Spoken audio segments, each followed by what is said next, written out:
아멘.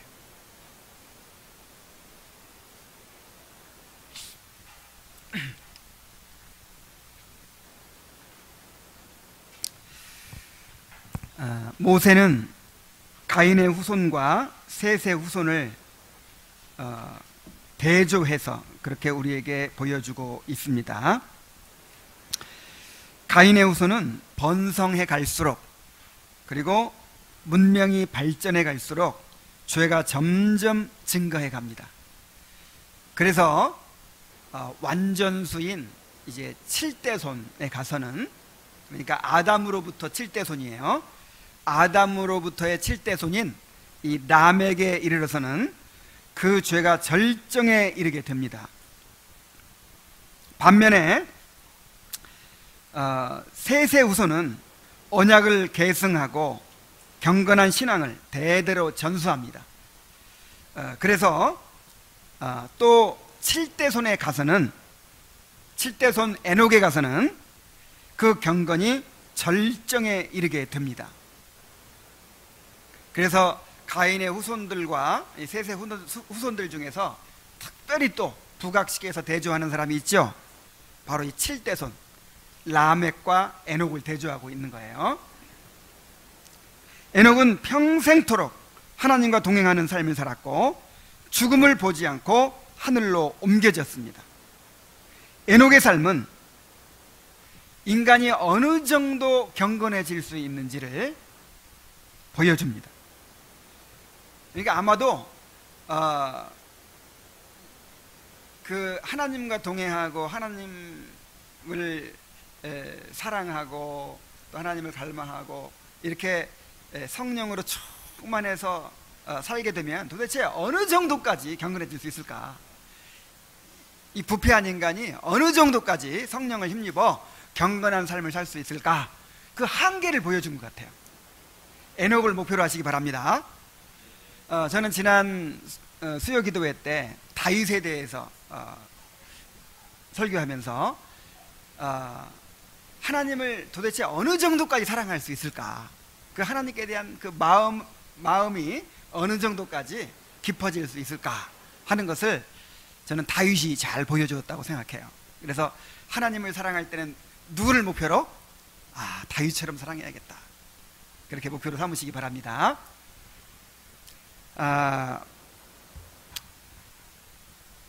그리고 우리가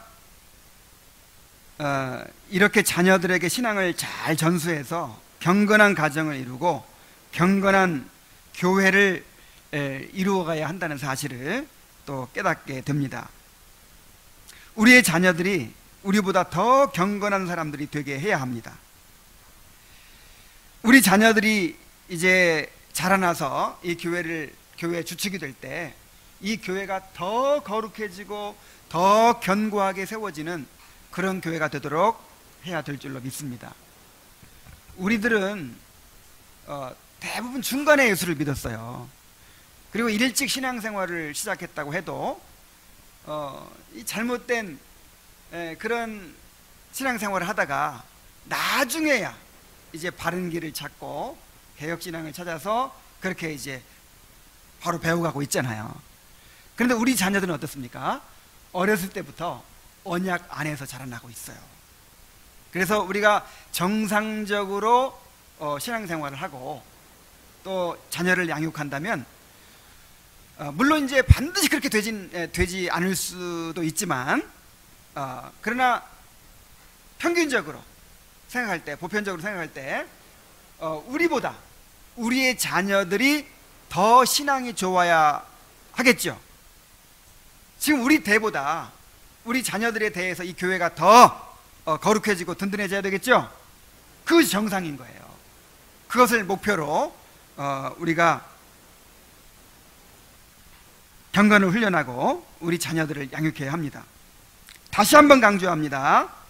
하나님이 우리에게 주신 가장 큰 사명은 자녀들을 믿음으로 양육하여 언약을 계승하고 교회를 보존하는 것입니다. 우리는 이 일을 가장 중요하게 여기고 이 일을 위해서 모든 노력을 다해야 합니다. 우리의 자녀들을 에녹처럼 길러내야 됩니다. 우리가 자녀들을 믿음으로 양육하겠다고 결심하고 그렇게 힘쓰게 되면요, 가장 먼저 우리 자신부터 달라지게 될 것입니다. 에녹을 통해서 주님과 동행하는 삶에 대해서 잘 배우게 되시길 바랍니다. 자, 에녹은 하나님과 동행했다고 했습니다. 동행했다는 말은 함께 걷는다, 그런 뜻이에요. 우리의 인생길을 하나님과 함께 걷는 것입니다. 얼마나 멋진 말입니까? 하나님과 함께 걷는 거예요. 하나님과 연합하여서 매 순간 하나님과 교통하며 사는 것입니다.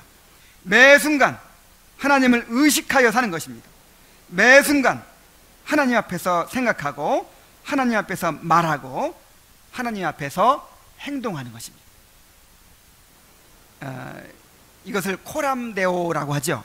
하나님 앞에서. 그래서 이 에녹이야말로 이 코람데오의 원조였어요. 에녹은 300년간 이렇게 하나님과 동행했다고 했습니다. 만약에 에녹이 무두셀라처럼 969세까지 살았으면 900년간 동행했다 이렇게 나올 거예요. 근데 300년간 동행하다가 하나님께 들림받았기 때문에 300년간 동행했다고 하는 것이죠. 그러니까 평생을, 자신의 삶이 마칠 때까지 평생을 이렇게 하나님과 함께 동행을 했던 것입니다.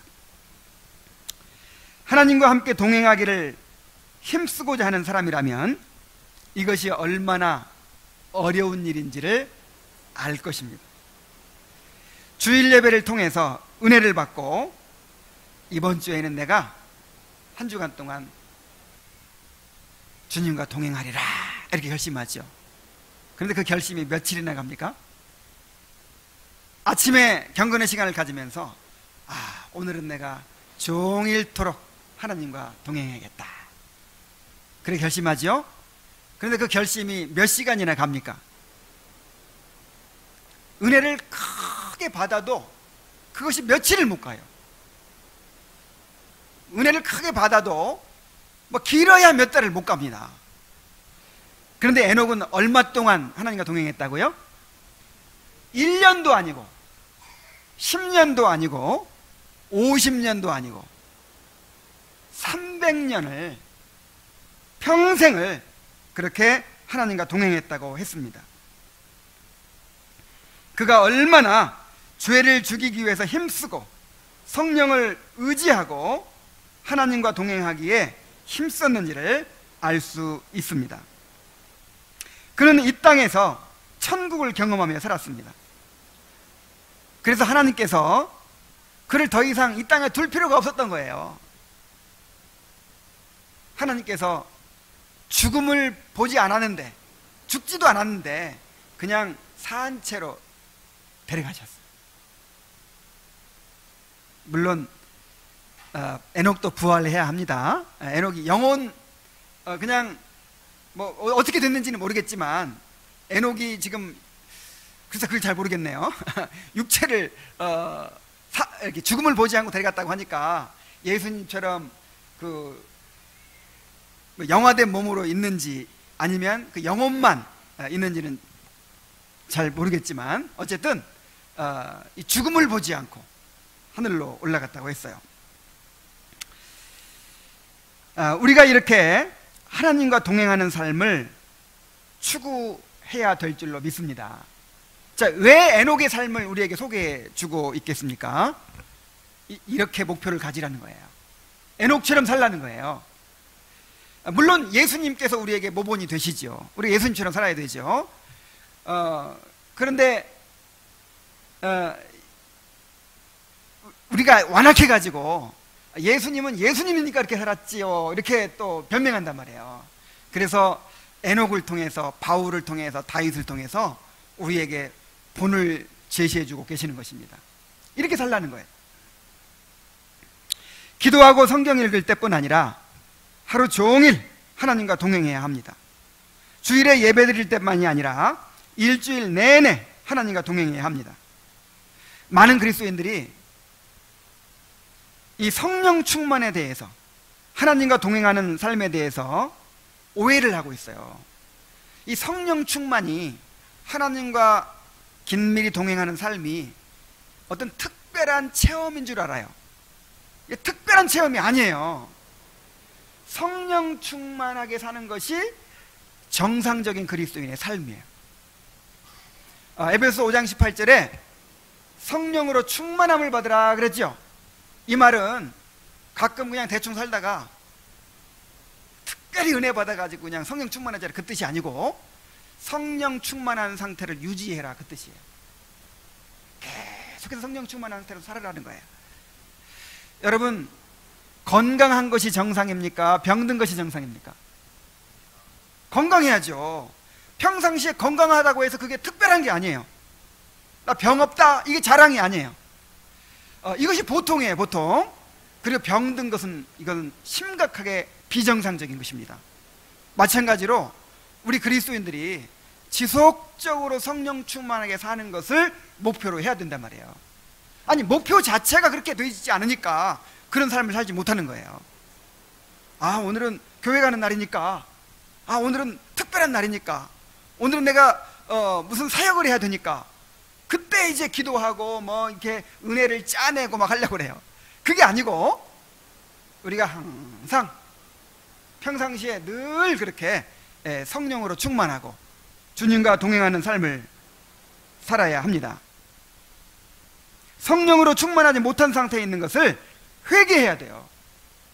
내가 지금 성령으로 충만하지 못하면, 은혜의 지배를 받고 있지 못하면 어떤 상태에 있는 거예요? 죄의 지배를 받고 있는 거예요. 중간은 없어요. 중간은. 나는 성령 충만하지 못하지만 뭐 그래도 죄의 지배를 받고 있는 것 같진 않아. 나는 중간이야. 중간은 없어요. 죄의 지배를 받고 있는 거예요. 아직 그 죄가 겉으로 드러나질 않아서 그렇지 죄의 지배를 받고 있는 것입니다. 그러므로 성령 충만하지 못한 것을 회개하고 하나님과 동행하지 못하고 있는 것을 회개해야 돼요. 끊임없이 성령으로 충만한 상태로 살고 주님과 동행하는 삶을 살게 되기를 추구하시기를 바랍니다. 아예 목표 자체를 하루 종일, 그리고 일주일 내내, 그리고 1년 내내, 또 평생토록 그렇게 하나님과 동행하기를 그렇게 추구해야 돼요. 그리고 그렇게 되지 못한 것을 큰 죄로 여기고 회개하고 또 은혜를 구해야 될 줄로 믿습니다. 이 목표 자체가 낮으니까 회개도 없는 거예요. 자, 그런데 또 에녹은 하나님과 동행하며 자녀들을 낳았다 그랬어요. 이게 무슨 말입니까? 에녹이 하나님과 동행했다고 해서 세상과 담을 쌓고 산속이나 광야에 들어가서 산 것이 아니었다는 것입니다. 아무 일도 안 하고 매일 하늘만 쳐다보고 살았던 것이 아니라는 것입니다. 그는 죄악이 극도로 번성하고 있는 세상 속에 살면서 하나님과 동행했습니다. 그는 가정을 이루고 자녀를 낳고, 자, 가정을 이루고 자녀를 낳았으니까 또 뭐가 필요해요? 열심히 일했겠죠. 열심히 일하면서 하나님과 동행했습니다. 경건하게 살려면 세상으로부터 벗어나야 한다고 생각하는 사람들이 있습니다. 그래서 중세에 수도운동이 일어났죠. 이 속세에 파묻혀서 그렇게 아웅다웅 사니까 너무 때가 많이 묻어요. 그러니까 이 세상에서 벗어나 가지고 자 광야로 가든지 깊은 산중으로 들어가서 거기서 그냥 하늘만 쳐다보고 사는 거예요. 하루 종일 기도만 하고 사는 거예요. 그럼 더 경건해질까요? 더 거룩해질까요? 물론 마음 편하겠죠. 저 깊은 산사에 사는 스님들 보면요, 어쩔 때는 부러울 때가 있어요. 굉장히 평안합니다.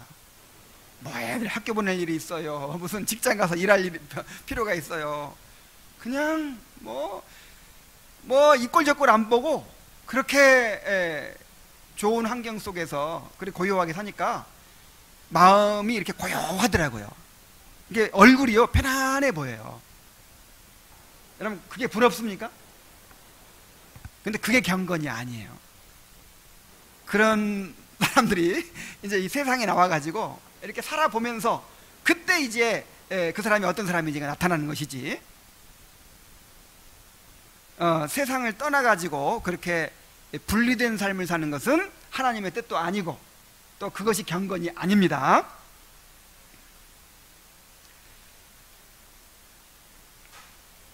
오늘날에도 이러한 성속 이원론적인 생각을 가진 사람들이 있습니다. 이제 경건하게 살려면 영적인 일에만 집중할 수 있어야 한다고 생각합니다. 직장 생활이 너무 바빠서 하나님과 동행할 수 없다고 생각합니다. 살림하면서 애들 뒤치다꺼리 하느라고 하나님과 동행할 수 없다고 생각합니다. 아이고 애들이나 커야지 내가 무슨 성령 충만하든지 말든지 하지, 예배를 잘 드리든지 말든지 하지, 나 애들 키울 때는 내가 주님과 동행할 수 없다, 이렇게 생각하는 사람들이 있어요. 또 건강 문제나 인간관계의 갈등, 경제적인 문제 같은 삶의 여러 가지 문제들로 인해서 하나님과 동행하는데 방해가 된다고 생각하는 사람들이 있습니다. 물론 방해가 될 수도 있죠. 그러나 성령의 역사는요, 보통 사람들이 방해된다고 생각하는 것을 오히려 하나님의 은혜가 역사하는 통로로 만들어버립니다. 어떤 사람들에게는 걸림돌이 되는 것을 어떤 사람에게는 디딤돌로 만들어버리는 거예요. 그래서 여러분, 이 몸에 병이 있으면 경건을 지키기가 참 어렵죠. 그건 사실이죠. 그런데 기독교 역사상 정말 경건했던 사람들은 다 병이 있었어요. 바울을 비롯해서 대부분이 그 병 때문에 오히려 경건해진 거예요.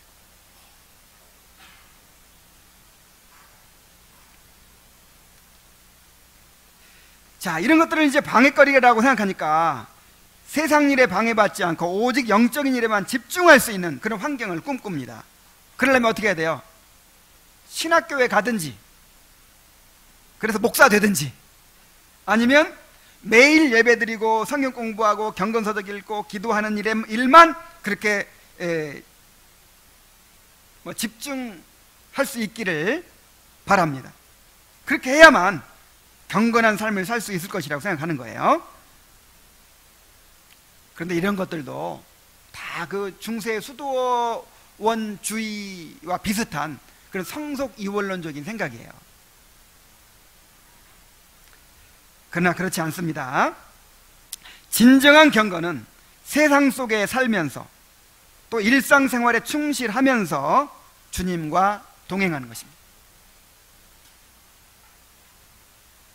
자, 다시 한번 말씀드립니다. 진정한 경건이 뭐라고요? 세상 속에 살면서 그리고 일상생활에 충실하면서 하나님과 동행하는 것, 이것이 진정한 경건이라고요. 우리는 예배와 모임을 통해서 하나님의 뜻을 잘 알고 순종할 수 있는 그런 은혜를 받게 됩니다. 그러나 그 말씀에 순종하면서 실제적으로 경건을 훈련하고 경험하는 것은 바로 세상 속에서 이루어집니다. 가정에서, 직장에서 사람들과 부딪히면서 온갖 문제와 스트레스에 직면하면서 자기를 부인하고 십자가를 지고 주님의 사랑으로 사람들을 섬기고 오직 하나님 안에서 위로를 찾고 하나님을 즐거워하는 것을 배우게 되는 것입니다. 그래서 성경의 위인들을 보세요. 야곱은 라반의 집에서 20년간 그렇게 고된 노동을 통해서 경건을 배웠습니다. 요셉은 보디발의 집에서 하나님과 동행했다고 했어요. 노예 생활하면서 하나님과 동행한 거예요. 모세는 40년 동안 양을 치면서 하나님의 사람으로 빚어졌습니다. 다윗은 양을 치면서 그리고 광야의 혹독한 고난 속에서 하나님을 사랑하는 사람이 되었습니다. 다니엘은 정치인이요 행정가로서 이 정적들로 가득 찬 살벌한 페르시아의 왕궁에서 그렇게 목숨 걸고 경건을 훈련하고 지켜냈습니다. 예수님께서 인류의 구세주로서 이제 자기를 준비하셨어요. 30년간을 준비하시고 3년간을 이제 메시아로 사셨어요. 자, 30년 동안 준비할 때 어떻게 준비하셨습니까? 저 산속에 들어가서, 광야에 들어가서 기도하면서 준비했습니까? 목공소에서, 아버지의 목공소에서 열심히 목수로서 일을 하면서, 고된 노동을 하면서 그렇게 하나님과 동행하면서 자신을 준비하셨습니다. 우리의 진정한 경건은 세상 속에서 빚어지고 세상 속에서 드러나게 되는 것입니다. 예배 드릴 때, 기도할 때 경건하지 않은 사람이 어디 있겠어요? 그러나 진정한 경건은 가정에서, 직장에서, 사람들을 대하고 행하는 모든 일들 속에서 드러나게 되는 것입니다. 너희는 세상의 빛이라, 세상의 소금이라 그랬잖아요. 빛은 어디 있어야 돼요? 어두운 데 있어야 되죠. 어두운 데. 소금은 어디 있어야 됩니까? 이 부패하기 쉬운 그런 음식들 속에 있어야 되겠죠.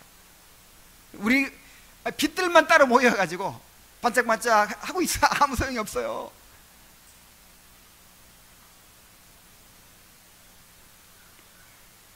이 보석은 진흙 속에 묻혀 있어도 빛이 납니다. 변질되지 않아요. 그러므로 환경을 탓하지 말고 현재 자신에게 주어진 상황 속에서 하나님과 동행하기를 힘써야 합니다.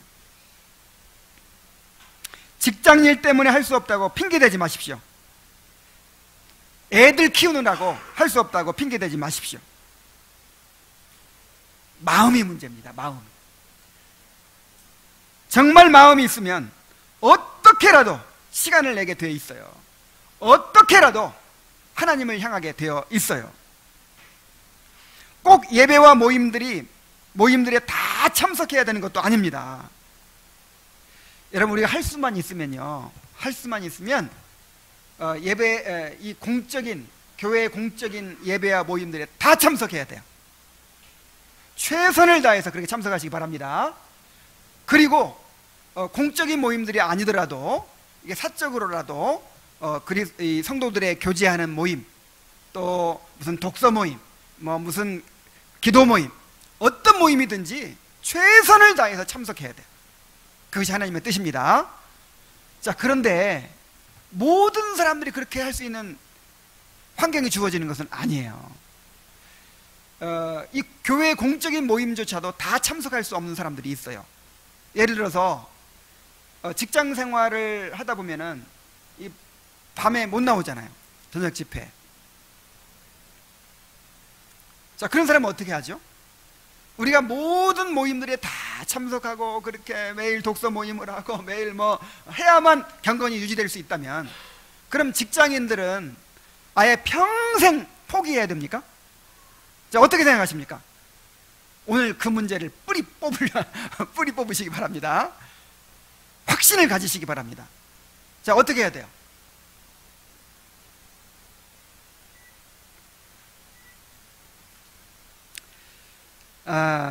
만일 직장일 때문에 또는 다른 이유 때문에 도저히 시간을 낼 수 없어서 그런 모임들에 참석할 수 없다면 그 상황 속에서 주님과 동행하는 것을 훈련해야 돼요. 주일 예배를 더 잘 드리도록 해야 돼요. 그리고 주일 오전 예배와 오후 예배 가운데 받은 말씀을 한 주간 동안 주야로 묵상해야 돼요. 그리고 그 말씀을 가지고 날마다 기도해야 돼요. 그리고 그 말씀을 순종하기를 힘써야 됩니다. 그리고 많이는 못하더라도 틈틈이 기도하고 틈틈이 또 성경을 읽고 틈틈이 경건서적을 읽으면서 그렇게 주님과 동행하기를 힘써야 됩니다. 우리 형제들 중에는 이 출장을 다니면서 주일조차도 못 지키는 사람들이 있어요. 물론 최소한 주일은 지키도록 해야 되죠. 주일은. 그런데 이제 우리의 그런 이제 여건이 주어지지 않는다면, 만약에 내가 이 직장을 다녀서 이렇게 주일을 온전히 지키지 못해가지고 나는 평생토록 경건한 삶을 못 살겠다, 그러면 직장 그만둬야 됩니다. 정말이에요. 그만둬야 돼요. 그러나 정말 마음의 문제라고 그랬죠. 정말 그럴 수밖에 없다면, 예를 들어서 내가 무슨 소방관이다, 내가 무슨 뭐 간호사다, 그래가지고 교대 근무를 해야 된다든지, 그래서 그 직장을 그만둘 수 없는 상황이 있다 이 말이에요. 근데 만약에 그런 근무를 하면서 나는 이런 근무를 해가지고는 내 경건하게 살 수 없다, 그러면 그만둬야 되고, 그만두세요 진짜로. 그러나 그런 상황 속에서도 정말 더 하나님을 갈망하고, 정말 내가 은혜가 아니면 나는 살 수 없습니다 하는 마음을 가지고 정말 모든 수단과 방법을 다 동원해서 그렇게 하나님의 은혜를 의지하고 그렇게 경건하게 살도록 힘써야 된다 이 말이에요. 그래서 그렇게 가끔 출장 가면서 주일 빠지고, 그러면서도 이 경건하게 살 수 있도록 훈련해야 돼요. 아시겠습니까? 아, 이게 불가능하다 딱 결론 나면 그 직장 그만두고, 예? 최선을 다해서 그렇게 훈련하고, 그게 목표를 가지라 이 말이에요. 목표를. 많은 사람들이 보니까 나는 직장 때문에 어쩔 수 없어, 나는 뭐 때문에 어쩔 수 없어, 그러면서 아예 그냥 이 목표 자체가 낮아요. 목표 자체가 나는 이렇게 살 수밖에 없다는 거예요. 우리 자매들도 정말 기도해야 돼요. 남편들을 위해서. 나 혼자만 맨날 뭐 이렇게 무슨 모임 다니면서 뭐 혼자 은혜 받고 이러면 되는 것입니까? 요즘 교회들이 다 그렇죠. 그냥 시간 나는 사람들, 그 사람들 위주예요. 그리고 이제 그렇게 하지 못하는 사람들은 그냥 뭐 그렇게 살아가 어쩔 수 없다 이런 식이죠. 그러나 저는 그건 올바르지 않다고 생각해요. 그래서 이 교회 공적 모임들만 출석해도 충분히 채워질 수 있도록 그렇게 하려고 합니다. 아니, 최소한으로 주일만 온전히 지켜도 충분히 한 주간 동안을 살아가고 경건을 훈련할 수 있도록, 그 목표로 우리가 이렇게 예배를 준비하고 예배를 드리고 또 이 설교자는 그렇게 설교를 해야 된다고 생각해요. 우리 형제들이 가정의 제사장입니다. 형제들이 영적으로 이끌어가야 돼요. 맨날 자매들에게 이끌려가지고 그냥 자매 그냥 치마자락 없어들고 천국 가려고 그렇게 해서는 안 된단 말이에요. 형제들이 인도를 해야지. 형제들이, 자매들이, 그러니까 자매들이 열심히 하지 말라는 게 아닙니다. 할 수 있으면 최대한으로 열심히 해서 어떻게 해야 돼요? 남편을 도와야 돼요. 남편이 영적 인도자의 역할을 할 수 있도록 그렇게 그 역할을 하라고 돕는 배필로 주셨잖아요. 저는 우리 형제들이 가정에서 정말 영적 인도자의 역할을 잘 하게 되는 그것을 위해 기도하고 있어요. 정말 그래야 교회가 건강해집니다.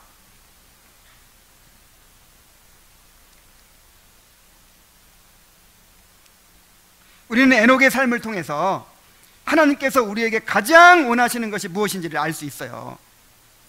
우리가 무슨 큰 일을 해야만 하나님께 영광 돌리는 것이 아닙니다. 물론 큰 일 하는 사람도 있어야죠. 선교사도 있어야 되고 뭐 사회 봉사하는 사람도 있어야 되고 정말 큰 일 하는 사람들도 있어야 되는데, 그렇게 크게 쓰임 받는 것도 다 하나님의 주권에 달려 있는 거예요. 좀 하나님께서 그런 사람들을 부르시고 세우셔서 일하게 하십니다. 정말 중요한 것은 우리가 하나님과 동행하는 자가 되는 것입니다. 우리 미가서 6장 6절로 8절 말씀을 다 같이 한번 찾아보시겠습니다. 미가서 6장 6절로 8절 말씀.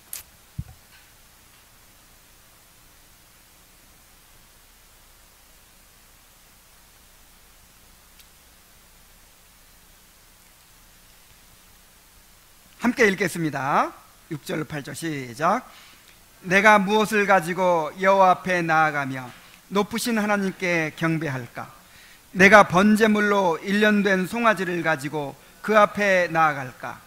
여호와께서 천천의 순양이나 만만의 강물 같은 기름을 기뻐하실까? 내 허물을 위하여 내 맏아들을, 내 영혼의 죄로 말미암아 내 몸에 열매를 드릴까? 사람아, 주께서 선한 것이 무엇임을 내게 보이셨나니 여호와께서 내게 구하시는 것은 오직 정의를 행하며 인자를 사랑하며 겸손하게 내 하나님과 함께 행하는 것이 아니냐 그랬어요.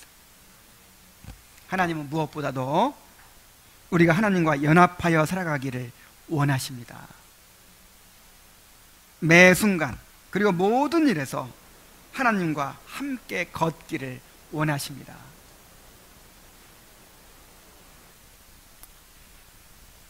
하나님과 동행하는 삶을 힘쓰고 애써서 추구하게 되기를 바랍니다. 적당한 수준에 머물러서 남보다 나으니까, 크게 문제가 없으니까, 나는 이 정도면 됐다, 이것처럼 위험하고 이것처럼 악한 것이 없어요.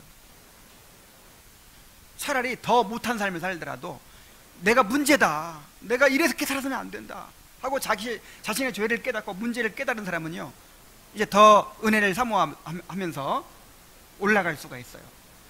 근데 적당한 선에서 그렇게 안일하고 게으르게 살아가는 사람들은 정말 큰 문제입니다. 에녹의 수준을 목표로 삼으십시오.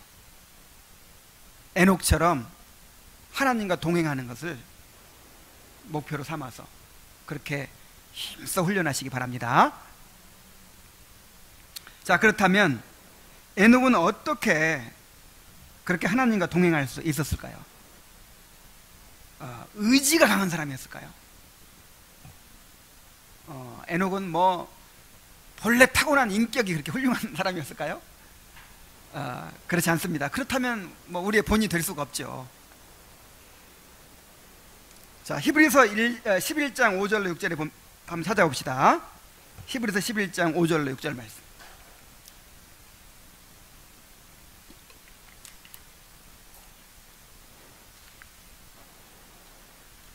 또 함께 읽겠습니다. 시작. 믿음으로 에녹은 죽음을 보지 않고 옮겨졌으니 하나님이 그를 옮기심으로 다시 보이지 아니하였느니라. 그는 옮겨지기 전에 하나님을 기쁘시게 하는 자라 하는 증거를 받았느니라.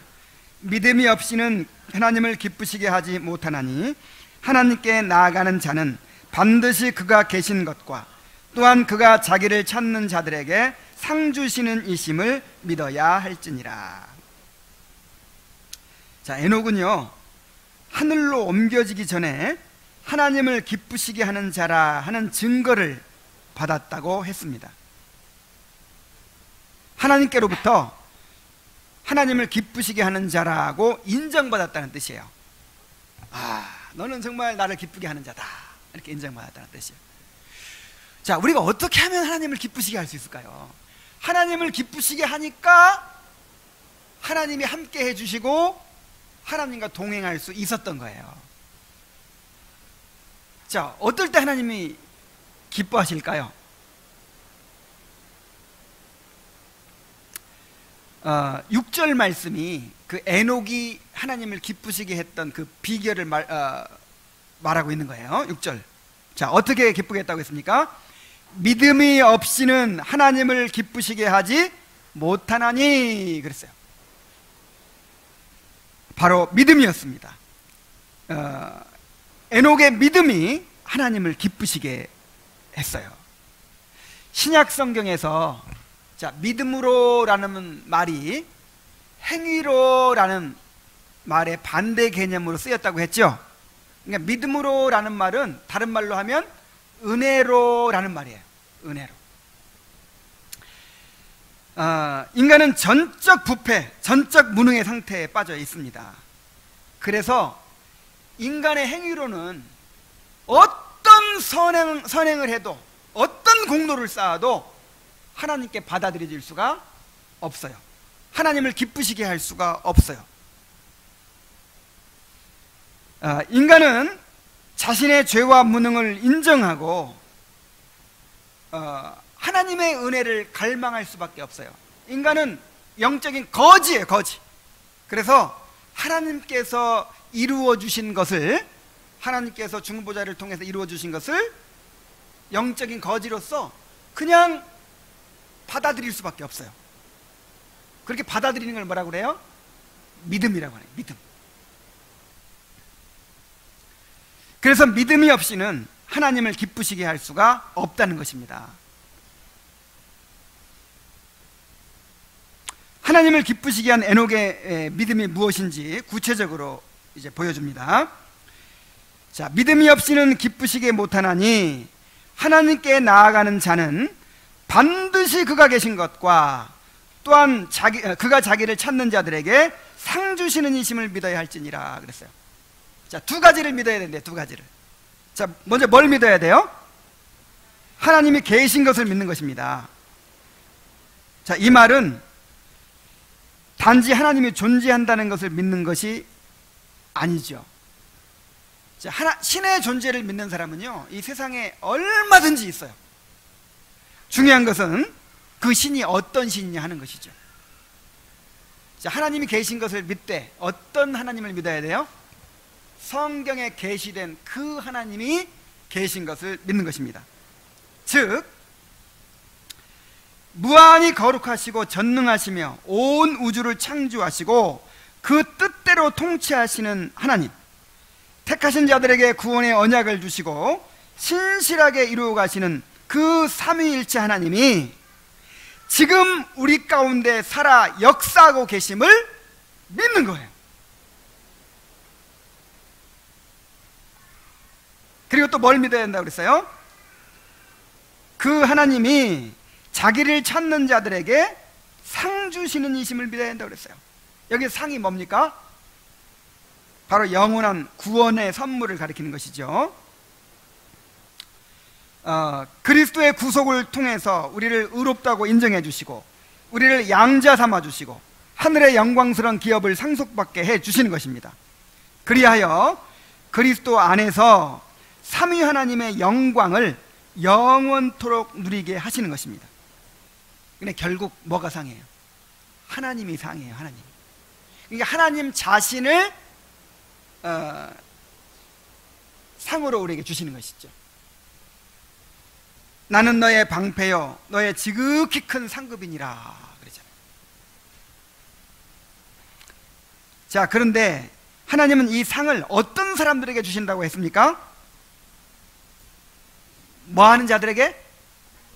자기를 찾는 자들에게 주신다 그랬어요. 여기서 찾는 자는 간절히 찾는 자란 뜻이에요. 자, 은혜는 값없이 주어지는 선물이죠. 그래서 사람들이 여기서 많이 오해를 해요. 값없이 주어지는 선물이니까 쉽게 받을 수 있다고 생각해요. 그러나 여러분, 은혜는 값없이 주어지는 선물이지만 값싼 것은 아닙니다. 값이 너무 싸기 때문에 그냥 주는 게 아니에요. 이 세상에서는 값싼 걸 그냥 주죠. 근데 하나님은 너무 값비싸기 때문에 은혜로 주시는 거예요. 왜 은혜로 주신다고요? 너무 값비싸기 때문에. 그 값이 얼마예요? 그리스도의 희생을 통해 얻어진 거예요. 우리의 죄를 용서받고 우리가 이제 하나님을 상급으로 누리는 것은 그 값이 뭐예요? 값이 하나님의 아들의 희생이에요. 그 엄청난 값을 우리가 어떻게 치를 수 있습니까? 그래서 하나님의 아들이 자기를 희생해서 값을 치러주신 거예요. 너무나도 값비싼 거예요. 그래서 너무나도 값비싸기 때문에 거저주는 거예요. 그래서 이것은 아무에게나 주지 않습니다. 어떤 사람에게만 주세요? 간절히 찾는 자예요. 간절히 찾는 자예요. 내가 음식을 모든 정성을 다해서 온갖 영양가 높은 것을 다 넣어가지고 그렇게 몇 날 며칠을 수고해가지고 만들었어요. 그거 만들어가지고 아무나 주겠습니까? 싫어하는 사람, 뭐 그 음식이 예를 들어서 무슨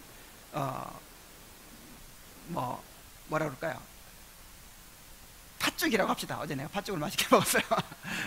팥죽을 끓였는데 팥이라면 그냥 질색을 하는 사람이 있어요. 별로 안 좋아하는 사람이 있어요. 그 사람 줄까요? 아니면 배가 불러서 아무것도 별로 그냥 먹고 싶지 않은 사람, 그런 사람 줄까요? 정말 좋아하는 사람, 팥죽 쓰면서 누가 생각나는 거예요. 야, 먹고 싶다고 한 자매가 생각나, 먹고 싶다고 한 형제가 생각나는 거예요. 그 사람 주죠. 간절히 찾는 사람을 주죠.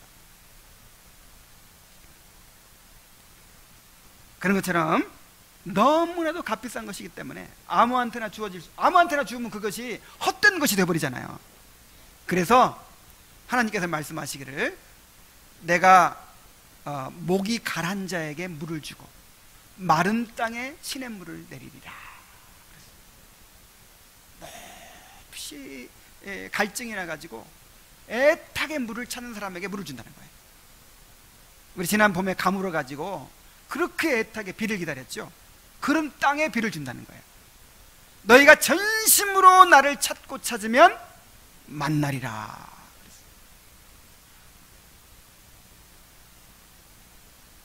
여러분, 갈망이 없는 사람 구원받을 수 없어요. 그냥 별로 찾지도 않고 갈망도 없는데 믿기만 해, 믿는다고 해, 영접해, 그래가지고 그냥 구원을 억지로 주는 이런 건 없어요. 일단 갈망이 없으면 뭐 확신이 있다고 하든지 없다고 하든지 일단 갈망이 없는 사람은요 구원받은 사람이 아니에요. 주님께서 그렇게 말씀하셨어요. 주님께서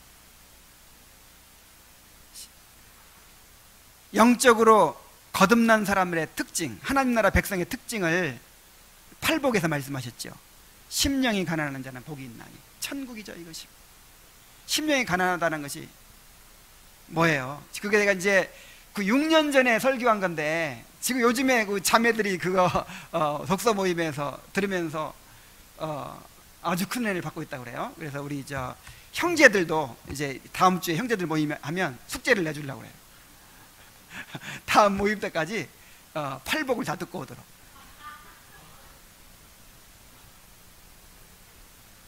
그것이 그 천국 백성의 영적인 특징을 보여주는 거거든요.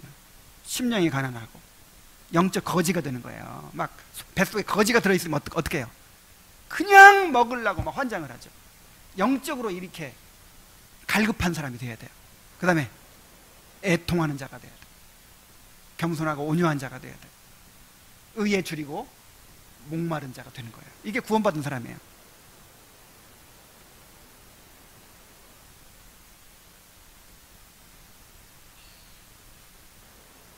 인간의 죄와 비참의 상태를 깊이 깨닫고 자신에 대한 신뢰를 버리고 세상에 대한 소망을 버리고 오직 구원의 은혜를 베푸시는 하나님께 소망과 이루를 두고 살아가는 것이지요. 자, 이것이 바로 하나님을 기쁘시게 한 에녹의 믿음이었습니다. 그는 하나님의 구원의 언약을 믿었고 오직 하나님이 이루실 구원의 영광을 바라보며 하나님을 즐거워하며 살았습니다. 그는 장차 그리스도께서 임하셔서 세상을 심판하실 것을 증거하며 살았습니다. 우리 유다서 1장 14절부터 15절까지 한번 찾아봅시다. 유다서 1장 14절부터 15절입니다. 자, 함께 읽겠습니다. 시작. 아담의 7대 손 에녹이 이 사람들에 대하여도 예언하여 이르되 보라, 주께서 그 수만의 거룩한 자와 함께 임하셨나니 이는 뭇사람을 심판하사 모든 경건하지 않은 자가 경건하지 않게 행한 모든 경건하지 않은 일과 또 경건하지 않은 죄인들이 주를 거슬러 한 모든 완악한 말로 말미암아 그들을 정죄하려 하심이라 하였느니라. 에녹은 항상 그리스도의 구원과 심판을 의식하며 살았습니다. 에녹이 얼마나 하나님을 사모하고 하늘의 기업을 사모했으면 하나님의 에녹을 산채로 하늘로 올리우셨겠어요. 우리도 이렇게 에녹과 같은 믿음으로 하나님과 동행해야 합니다. 여러분은 하나님이 우리 가운데 계심을 진정으로 믿고 있습니까? 삼위 하나님이 우리의 구원을 이루시고 교회를 완성하시기 위해서 우리 가운데 지금 살아 역사하고 계신다는 확신을 가지고 그렇게 살아가고 계십니까? 그런 확신을 가지고 여러분들이 지금 직면하고 있는 모든 일들, 모든 관계들, 모든 문제들에서 그렇게 대처하고 있습니까? 우리가 이러한 확신으로 살아간다면 우리 삶이 달라지지 않을 수가 없을 것입니다. 히브리서 11장에 보면은 자, 모세가 어떻게 그런 삶을 살았을까요? 어떻게 바로의 공주의 아들이라 칭함받는 것을 포기하고 그렇게 노예들과 함께 고난받는 편을 택하게 되었을까요? 믿음으로 애굽을 떠나 왕의 노함을 무서워하지 아니하고 곧 보이지 아니하는 자를 보는 것 같이 하여 참았다 그랬어요. 그러니까 모세는요, 보이지 않는 하나님이 보이는 바로 왕보다, 보이는 세상보다 더 크게 보이는 거예요. 여러분, 이런 말을 자주 하죠. 하나님이 커 보이면 세상은 작아 보이고, 세상이 커 보이면 시퍼런 하늘에 하나님이 어디 있어? 하나님이 너무 작아 보이고. 여러분, 경건이 뭐예요? 경건이 보이지 않는 하나님이 더 커 보이는 게 경건이에요. 모세는 그렇게 살았어요. 그러니까 그 바로왕, 서슬이 퍼른 바로왕 앞에 가서 내 백성을 보내라 이렇게 요구할 수 있죠. 10번이나 찾아가가지고.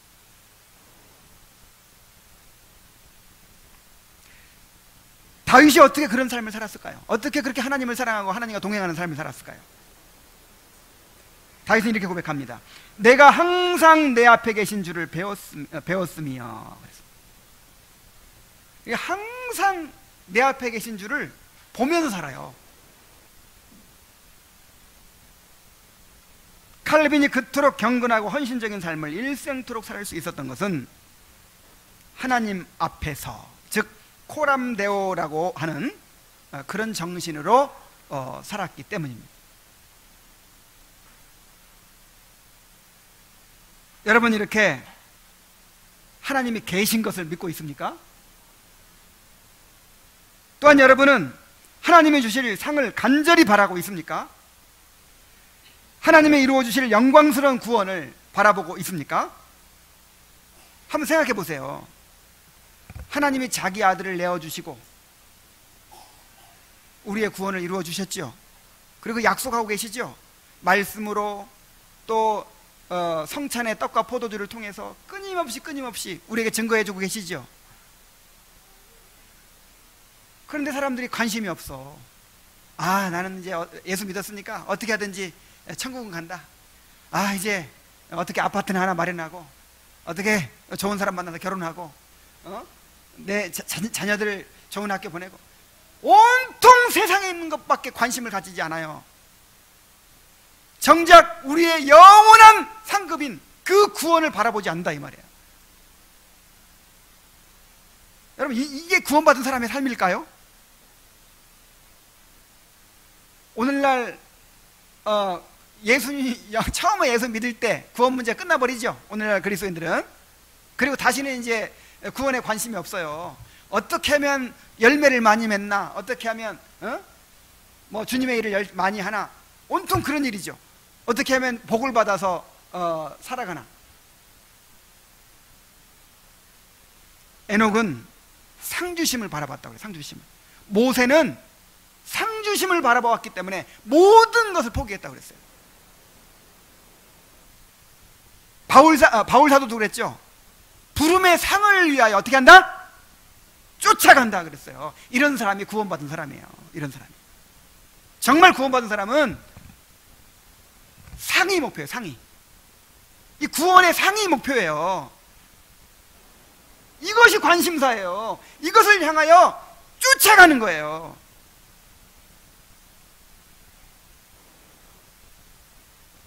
여러분, 이렇게 하나님이 계신 것을 믿고 또 구원의 상을 바라보고 있기 때문에 하나님을 간절히 찾고 있습니까? 간절히 찾는 자에게 주신다고 했잖아요. 자신에 대한 신뢰를 버리고 세상에 대한 기대를 버리고 오직 하나님만을 유일한 위로와 소망으로 삼고 그렇게 살아가고 있습니까? 역대하 16장 9절에 보면은 여호와의 눈은 온 땅을 두루 감찰하사 전심으로 자기에게 향하는 자를 위하여 능력을 베푸신다 그랬어요. 그러니까 아무한테나 은혜를 베푸시는 게 아니에요. 여호와의 눈은 두루 세상을 감찰하고 계신다는 거예요. 이렇게 누굴 찾느라고 전심으로 자기에게 향하는 자를 찾는 거예요. 뭐 관심도 없고 뭐 열망도 없고 뭐 배고프질 않아요. 목마르질 않아요. 이런 사람은 믿음이 없는 것입니다. 이 하나님을 기쁘시게 하는 믿음은요, 자기를 찾는 자에게 상 주시는 이심을 믿는 거예요.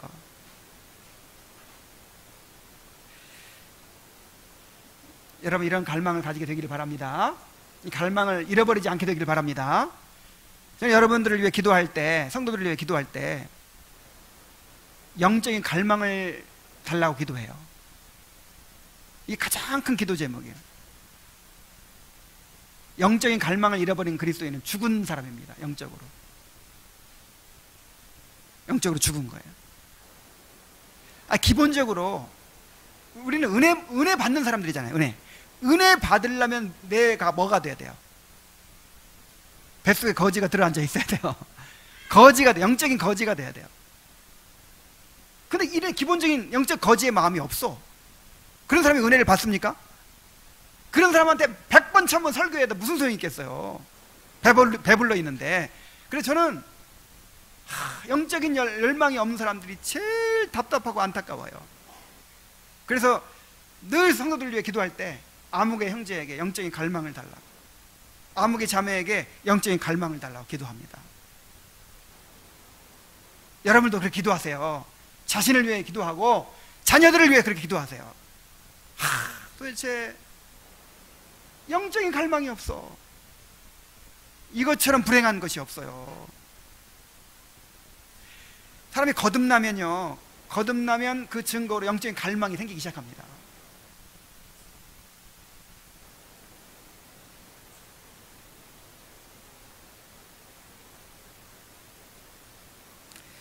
자, 이렇게 이러한 믿음을 가질 때, 믿음으로 살 때 주님과 동행할 수 있어요. 이러한 믿음으로 주님과 동행하는 그런 삶을 애쓰고 힘써서 추구하게 되기를 바랍니다. 오늘 우리 신혼부부가 안 왔네. 어제 뭐 아버님 뵈러 간다더니, 이렇게 결혼을 하면요, 두 사람이 언약의 끈으로 서로 이렇게 연합하는 것이죠. 결혼을 하고 나면 이제 함께 살아야 되는 것입니다. 밥도 함께 먹고 잠도 같이 자고 모든 소유를 함께 하고 이제 모든 일에서 함께 살아가는 거예요. 그래서 이런 부부는, 결혼과 부부는 를 맺는 이 제도는 하나님과 우리와의 관계를 보여주는 모형입니다. 자, 하나님과 우리는 언약의 끈으로 연합되어 있습니다. 뗄래야 뗄 수 없는 그런 관계가 된 거예요. 이제 우리는 운명적으로 하나님과 함께 걸어야 합니다. 여러분, 운동회 때 2인 삼각 경기 해보셨죠? 자, 나 혼자만 막 빨리 달리려고 하면 돼요? 내 뜻대로 가려면 안 되죠.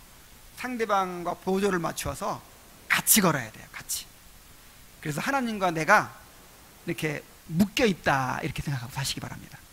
그래서 하나님과 보조를 맞추어서 한 걸음 한 걸음 그렇게 동행할 수 있기를 바랍니다. 기도하겠습니다.